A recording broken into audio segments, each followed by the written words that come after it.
Hello guys, welcome back to my channel Rabina lifestyle. আশা করি তোমরা ভালো আছো, আমিও ভালো আছি। তো অনেক দিন পরে আবার দুপুরের থালি নিয়ে চলে এসেছি। আজকে আমি উচ্ছে আর আলু ভেজেছিলাম। উচ্ছে আর আলু ভাজাটা নিয়ে নিই। এখানে শাক ভেজেছি। শাক বলতে অনেক রকম শাক ছিল, ডাঁটা শাক অল্প ছিল, এখানে অনেক রকম শাক ছিল। সজনে শাক, তারপরে হচ্ছে গিয়ে কটা ছেঁচি শাকও দিয়েছি। গুঁড়ো মাছের ঝোল করেছি,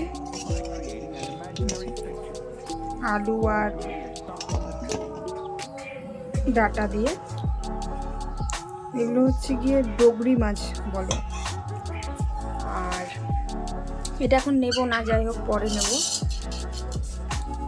এই যে কাতলা মাছ আলু দিয়ে, এটা দাদা দিয়েছে, দাদাতে করে হয়েছিল। তো আমি ছোটো মাছটা খুব একটা ভালো খাই না বলে এই মাছটা দিয়েছিল। তো আমার এই ছোট্ট মিনি ব্লগটা যদি তোমাদের ভালো লেগে থাকে তাহলে প্লিজ লাইক কমেন্ট শেয়ার করতে ভুলো না। আমাকে ইউটিউবে সাবস্ক্রাইব করে দিও, আমার ভিডিওটা বেশি বেশি করে শেয়ার করে দিও। তোমরা সুস্থ থেকো, ভালো থেকো। দেখা হচ্ছে পরের ব্লগে। ততক্ষণের জন্য টাটা। আর আমি ততক্ষণের জন্য খেয়ে নিই।